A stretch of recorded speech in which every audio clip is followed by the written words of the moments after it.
نو د شعبان میاش دا انتهایی د فضیلت میاش ده، بلکې د شعبان میاش دا د روژې مقدمه ده، د روژې دپاره تیاری ده، د روژې دپاره توحید دی د شعبان میاش. او په حدیثو کې خصوصا د 15 شعبان چې موږ ورته 15 وایو، په عربی کې ورته لیلة البراءه د براءت شپه، او په عامو ژبو کې ورته موږ 15 وایو 15 شعبان. نو د 15 شعبان باره کې د دې روایات دي، د علي رضی الله تعالی عنہ روایت دی په سنن ابن ماجه کې حدیث 1478 د امام بیهقی نه په شعب الایمان کې روایت دی 378 حدیث دی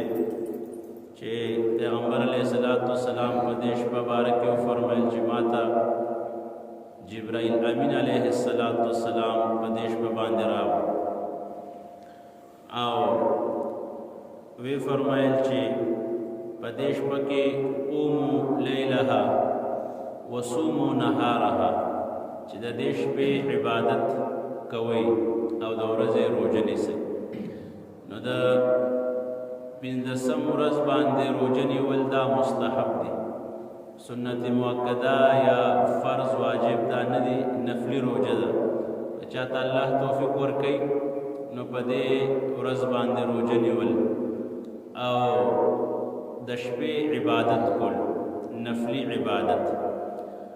او خدای کې دا ده چې څنګه زمونږ پنجاب او سند علاقو کې هغې کې د دې ډېر اهتمام سره روژه اجتماعي نیولې کېږي، بیا افطاري اجتماعي کوي، بیا خلک هم دې دپاره راغواړي، د سحرې دپاره مزان کوي. نو دا مناسبه نه ده، دا پکار نه ده، دا د عبادت انفرادي طور سره دی. یو کس ته الله توفیق ورکړي، زمونږ مشران بزرګان د دې نه هغې نه دا روایات ثابت دي چې هغې د دې شپې اعمال کړي دي او د ورځې روژه نیولې ده. خو څه داسې تداعي پکې نه ده کړې چې یو بل راغوښتي چې راځئ شا بسه د نوافلو کو. بعض ځایونو کې د دې د نفلو جمعات هم کوي چې په دې شپه باندې جمعات نفل کو، بیا به دعا کو اجتماعي طور سره. نو د دې څه هغه نشته دی، لہذا انفرادي طور سره په دې شپه کې اعمال کول، د ورځې روژه نیول. په دې شپه باندې پیغمبر علیه السلام نه روایت دی، حدیث دی چې په دې شپه باندې الله رب العزت د بنو کلب د چیلو د ویښتو برابر دا الله پاک د دومره خلقو مغفرت کوي. یعنی یو کثیر تعداد کې، یو لامحدود تعداد کې الله رب العزت د انسانانو څخه کوي مغفرت کوي په دې شپه باندې، په 15 شعبان. او په دې شپه باندې د راتلونکي کال لاه عمل دام توی کېږي چې په دې کال کې به څوک پیدا کېږي، څوک مړه کېږي، څومره انسانان د رزق فیصلې، د بارانونو فیصلې او د حالات او د څومره تغیرات تبدلات به کېږي په دې کال کې، دا ټول په دې شپه کې دوی کېږي. او حدیث د پیغمبر علیه السلام چې په دې شپه کې الله رب العزت څنګه چې تاسو ته ما حدیث عرض کړو د بنو کلب د چیلو د ویښتو برابر الله پاک د خلقو مغفرت کوي. خو د بعضې خلقو مغفرت تقریبا 6 قسمه انسانان دي چې الله رب العزت د هغې مغفرت نه کوي. د 6 کسانو چې چا کې دا عادتونه وي، چا کې دا خصلتونه وي، د هغه خلقو په دې شپه باندې مغفرت نه کېږي. یعنی د چیلو د ویښتو برابر نه مراد دا چې الله پاک بے شماره د خلقو، ځکه د یو چیلې ویښته بس په شمار دا ټول کلی هم چې راغون چې نشي شمارو دی. او بیا د هغې یو څومره غټ ریوړو د هغه علاقې د خلقو، او دا اشاره دې طرف ته چې الله پاک د لامحدود خلقو مغفرت کوي، خو سیوا د 6 کسانو مغفرت نه کېږي، باقي د ټولو خلقو مغفرت الله پاک. یو د مشرک مغفرت نشته، سو پورې چې د اسلام کې نه داخل شوی. که کافر د خپل کفر سره دې مړ شو، دې همیش دپاره جهنم ته لاړو. د مرګ نه 15 منټه مخکې د ایمان کلمه وویله، د مرګ حالت په لا منکشف شوی نو د ځنکدن حالت په منکشف شوی نو د کلمو ویل نو د بسیده جنت تزي د لپاره جنت واجب دی نو یو مشرک دی دویم د هغه کس مغفرت هم نه کیږي چې هغه کینه ساتي پړ کی بغض ساتي انسان دې کمزور هر چا سره انبن ماما تر سره خړی سره وراره سره بچی سره بیبي سره خو د مؤمن شاندار چې دی په داسې شان کې د کیږي په داسې حالت کې چې د پړ کې با د چا د پر بغض نه او داسې حالت کې بده سبا کې چې د پړ کې بده چا د پر بغض نه نو چې دا کم کس پړ کې چا تخیری وي چا ته بغض کې نه دی ته وي چې د هغه په نقصان باندې سړی خوشاليږي دې ته کینه وي تکلیف ونشي ورکولې وسینه او چې هغه ته تکلیف ملو شي یا اولاد ته تکلیف ملو شي یا هغه ته مالی جانی نو دې په خوشاليږي نو دې کس کې دې پړ کې بغض دی کینه نو دا چا پړ کې چې بغض او کینه وي د هغه په دیش په باندې مغفرت نکي او دویم رشتہ داری پرې خودون کې یا رشتہ داری کټکون کې چې څوک رشته پرېږدي رشته کټکې یا انکار کوي د رشتو نه نو په دیش په باندې د دې قسم مغفرت نشته اعلان کې مارزو کو چې څومره د الله پاک طرفه عطا او بخشش کیږي نو د رشتو پرېکون کې د دم مغفرت نشته